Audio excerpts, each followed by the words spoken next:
Well, let's talk to Curtis Freeze. He's CEO of Gro Bels Limited. He joins us from Tokyo. So we'll talk, Curtis, about your recommendations as far as Japanese assets in a moment. But this number, first of all, really smashed estimates. How do you explain it? Well, it's very encouraging. I think it's the Japanese finally coming out of their shell.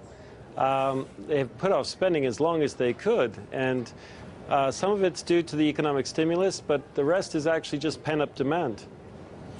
Fantastic, because a lot of people are saying, hey, it is down to government stimulus, and we just simply haven't felt the effects of the stronger yen yet, and that is still to come.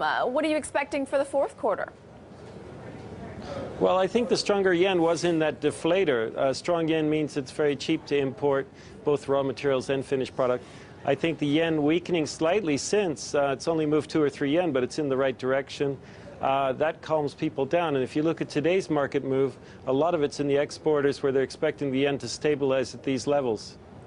When you get GDP growth of 3.9% and you still have persistent inflation, it makes you wonder, or sorry, not inflation, deflation. How can they beat this deflation?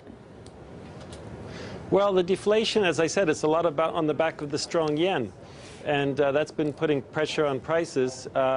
Strong yen makes it very cheap to import. It makes it very cheap to supply source materials, very different from the rest of the world, with the yen having been one of the strongest currencies. Now that it's stabilized, we'd expect the deflation to stabilize as well. We're seeing asset inflation in Japan finally in the property markets. There's a lack of other demand for money, so not a lot of new need for capex. A lot of the money in the market is now going into real estate.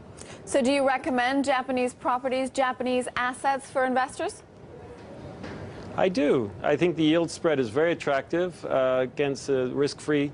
Japanese bond yield is very low, and it's gone as far as it can. And so now very large investors are shifting out of Japanese bonds and into direct property where there's some inflation hedge, expecting some asset inflation. Okay, Curtis Freeze, CEO of Gro Bels, joining us there from Tokyo. Thank you very much.